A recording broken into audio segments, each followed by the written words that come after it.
После 12 лет разлуки серебристо-спинная горилла собиралась воссоединиться с человеком, который растил ее с младенчества. То, что произошло дальше, поставило под сомнение все, что, как мы думали, мы знали об эмоциональной глубине этих великолепных созданий. Реакция этого существа растопит ваше сердце. Глубоко в сердце национального парка вулканов доктор Джеймс Митчелл стоял на опушке густого леса, сжимая в обветренных руках потрепанную фотографию. Фотография. На снимке была запечатлена его более молодая версия, баюкающая детеныша гориллы, момент, запечатленный 12 лет назад. В свои 52 года морщинки вокруг его глаз стали глубже, а в некогда темных волосах теперь появились седые пряди. Но его страсть к сохранению дикой природы горела так же ярко, как и прежде. Он вернулся в Руанду, влекомый несбыточной надеждой, что где-то в этих горах Кензо, осиротевшая горилла, которую он вырастил, может помнить его. «Сейчас Форс выглядит совсем по-другому», — сказал Джеймс, глядя на густую зелень, расстилающуюся перед ним. Майя Рудковски, его местный гид и опытный приматолог, кивнула в знак согласия.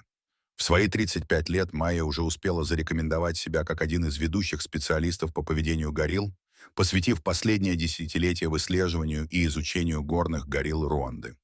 Ее репутация человека, понимающего особенности семейной жизни горилл, сделала ее идеальным помощником Джеймса в этом эмоциональном путешествии. «Бамбуковый лес значительно разросся с тех пор, как вы были здесь в последний раз», объяснила она, поправляя свой поношенный рюкзак. Ее польский акцент, смягченный годами, проведенными в Африке, придавал ее словам музыкальность. Но гориллы по-прежнему следуют многим своим старым корням, своим привычкам, передавая свои знания из поколения в поколение. Утренний воздух был насыщен влагой и нес с собой насыщенный аромат влажной земли и растительности, который Джеймс так хорошо помнил по годам, проведенным в заповеднике. Каждый вдох пробуждал воспоминания о тех ранних днях, когда он только начинал свою карьеру в охране дикой природы.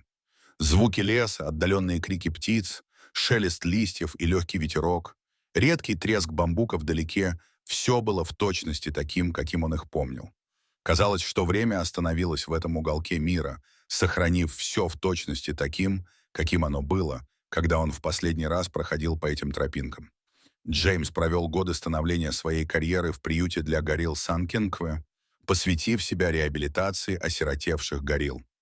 Тогда заповедник был гораздо меньше и работал с ограниченным бюджетом, а его команда состояла из преданных своему делу защитников природы.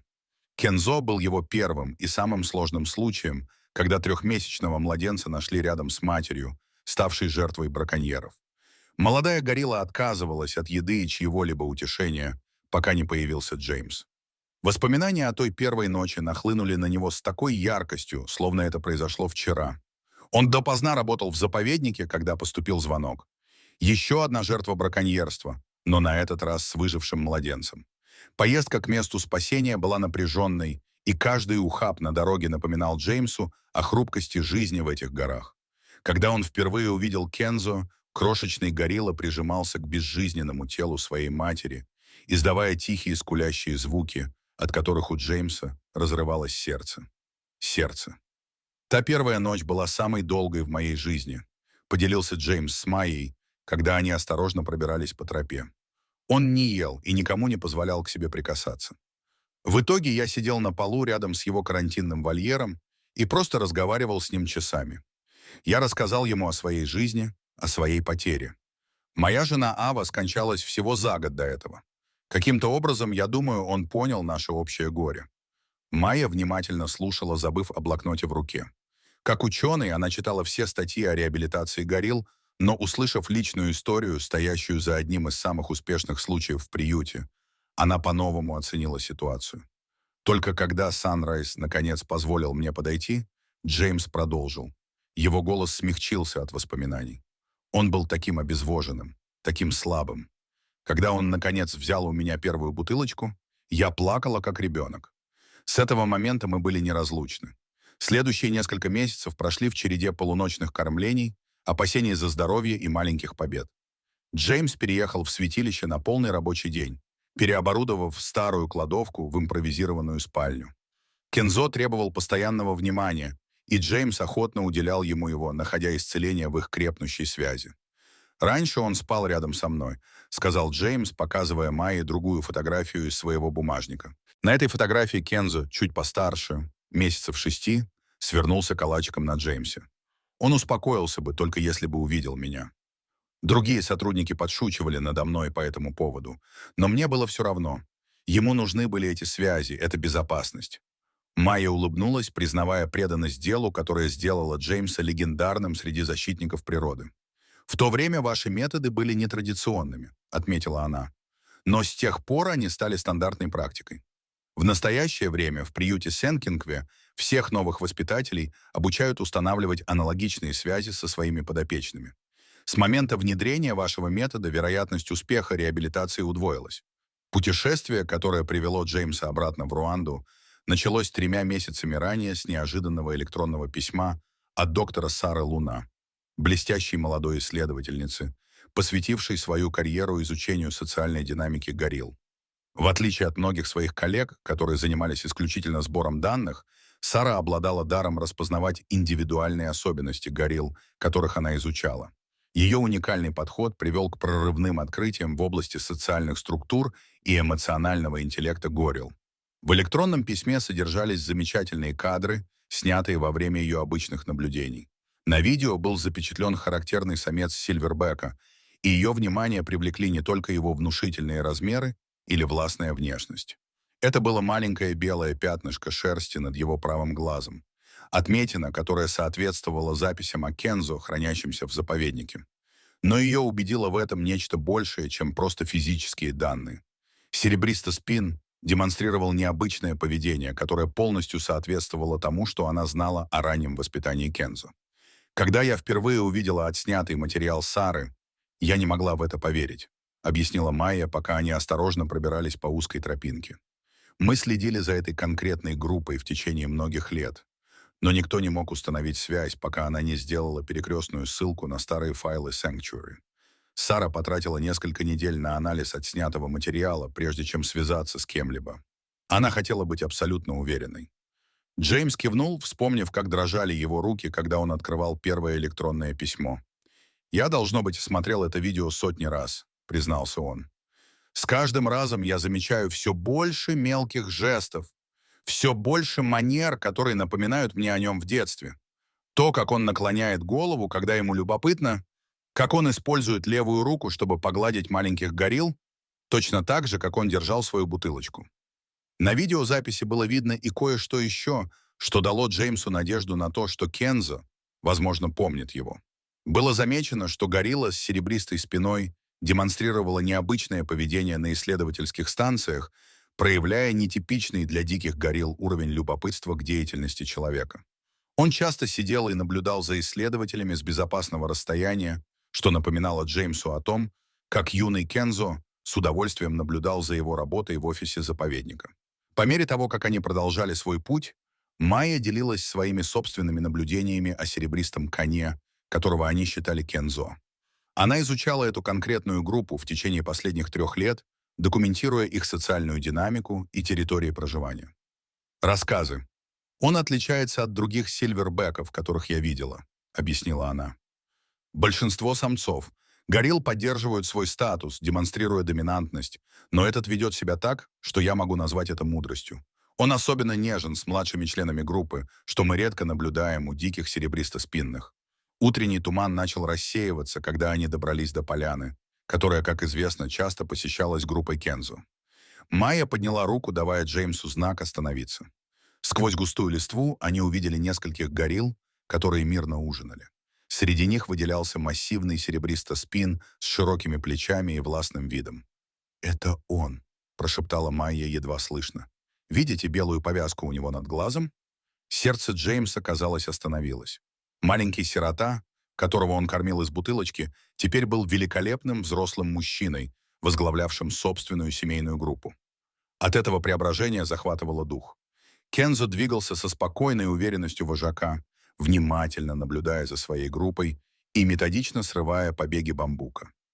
Группа состояла примерно из 12 горилл, 2 других взрослых самок, нескольких молодых особей и 3 младенцев. Джеймс с изумлением наблюдал, как Кензо периодически проверяет каждого члена своей семьи, проявляя особое внимание к самым младшим. Майя объяснила, что такой уровень внимания был одним из первых проявлений, которые привлекли внимание доктора. Внимание Луны.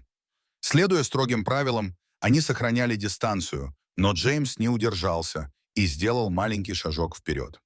Это движение привлекло внимание Кензо, и Сильвербэк вскинул голову, его темные глаза внимательно осмотрели местность. Остальные гориллы напряглись, готовые последовать указаниям своего вожака. То, что произошло дальше, вошло в легенды дикой природы. Кензо выпрямился во весь рост. Впечатляющая демонстрация, которая обычно сигнализирует об агрессии или защите территории. Остальные гориллы начали отступать, но Кензо остался, не сводя глаз с Джеймса. Затем, сделав движение, от которого Джеймс и Майя потеряли дар речи, массивный серебристоспин опустился на все 4 лапы и двинулся к ним. Майя схватила Джеймса за руку. «Стой абсолютно неподвижно!» — предупредила она, хотя ее голос выдавал ее неуверенность. Это не было типичным поведением гориллы, особенно для дикой серебристоспинки, столкнувшейся с людьми. Кензо остановился примерно в 30 футах от них и присел на корточки. Его ноздри раздулись, когда он уловил их запах, доносимый ветерком. Джеймс почувствовал, как на глаза наворачиваются слезы, когда узнал этот легкий наклон головы. Жест, который он видел бесчисленное количество раз, когда Кензо был маленьким. Это был тот же самый наклон, который он продемонстрировал, когда Джеймс впервые познакомил его с твердой пищей. «Привет, здоровяк», — тихо сказал Джеймс, его голос был полон эмоций. «Помнишь меня?» Реакция Сильвербека была мгновенной и удивительной. Он начал издавать низкие, ракочущие звуки, которые Майя никогда раньше не слышала за все годы своего изучения горилл. Звуки были похожи на звуки, издаваемые детенышами горилл в поисках утешения, но более глубокие и зрелые. Были. Медленно, обдуманными движениями Кензо подошел ближе, полностью игнорируя Майю и сосредоточившись на Джеймсе. На расстоянии 15 футов он снова остановился. В воздухе повисло напряжение. В голове Джеймса пронеслись воспоминания. Полуночные кормления, веселые состязания по борьбе, первый раз, когда Кензо самостоятельно забрался на дерево, день, когда он впервые присоединился к другим молодым гориллам в рамках программы социализации в приюте, и душераздирающий день, когда они должны были начать его реабилитацию перед выпуском на волю. Затем, в момент, который позже назовут чудесным, Кензо испытал реакцию, от которой растаяло бы ваше сердце. Он вытянул правую руку ладонью вверх, точно так, как Джеймс учил его делать перед тем, как дать ему бутылочку в детстве. Это был жест, который они практиковали тысячи раз, простое движение, ставшее их особым ритуалом. Жест был настолько специфичным, настолько связанным с их общим прошлым, что не могло быть никаких сомнений, вспоминал Кензо. Слышал. Планшет. Май с грохотом упал на землю, но ни человек, ни горилла этого не заметили.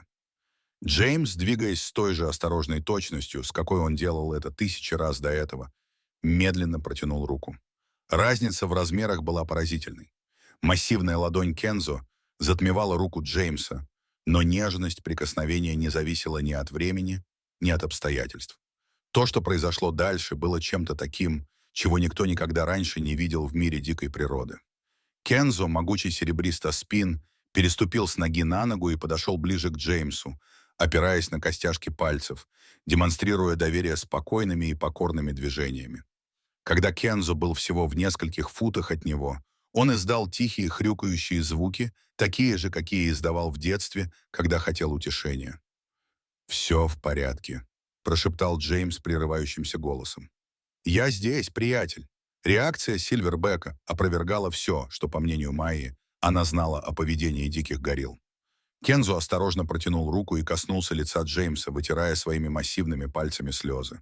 Джеймс заплакал. Он был таким нежным, совсем как тогда, когда он обращался с малышами в своем отряде. Этот жест был таким человечным, таким полным понимания, что Майя обнаружила, что тоже вытирает слезы. Позади них. Несколько членов группы Кензо осторожно приблизились, заинтересовавшись этим необычным взаимодействием. Среди них была молодая женщина с младенцем на руках, в которой Майя опознала одну из сирот. Кензо принял ее в свою группу. Малыш смотрел на Джеймса яркими, любопытными глазами, так сильно напоминая ему Кензо в том возрасте. Встреча выпускников продолжалась почти 2 часа. Кензо то сидел рядом с Джеймсом, то возвращался проведать свою семью.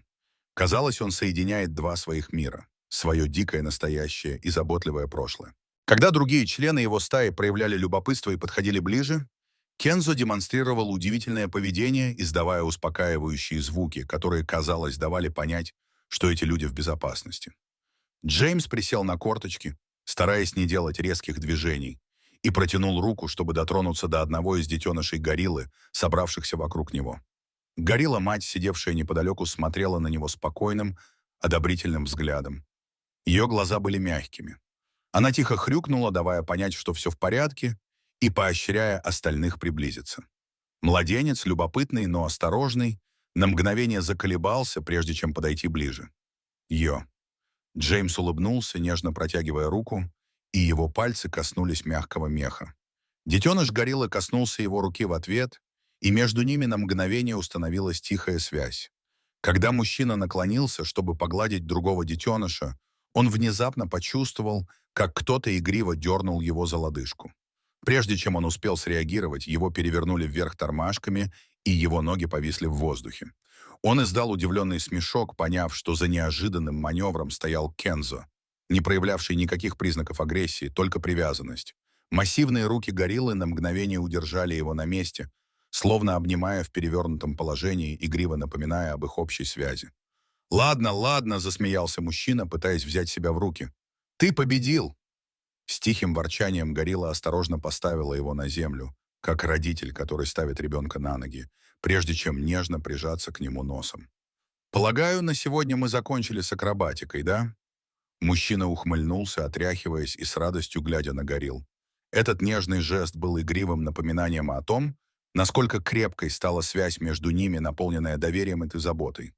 В течение 2 часов, которые Джеймс провел с Кензо и его семьей, Майя наблюдала и документировала все происходящее, ее научный ум лихорадочно осмысливал последствия того, чему она стала свидетелем.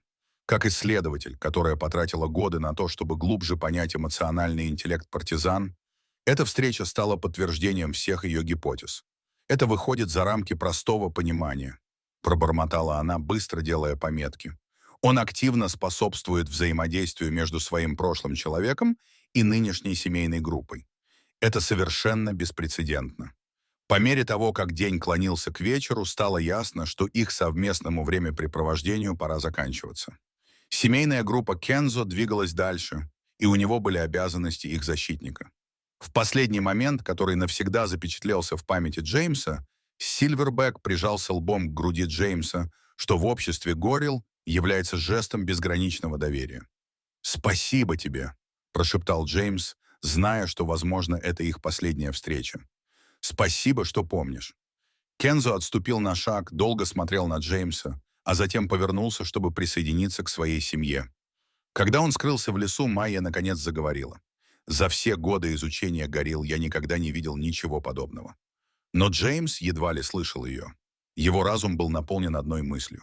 Любовь, настоящая, глубокая любовь, может преодолеть любые границы, даже между видами, даже спустя 12 долгих лет.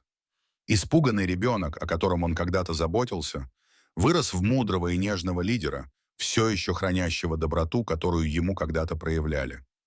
3 месяца спустя приют для горилл Сен-Кен-Кве представил протокол Кензо, новый способ реабилитации горилл, направленный на укрепление доверия и эмоциональных связей. Джеймс вернулся к своей работе в приюте, обучая других, как с любовью и терпением ухаживать за осиротевшими гориллами. Что вы думаете об этой невероятной связи? Можете ли вы представить, чтобы горилла вспоминала человека после 12 лет разлуки? Поделитесь своими мыслями об этой необыкновенной истории любви и единения.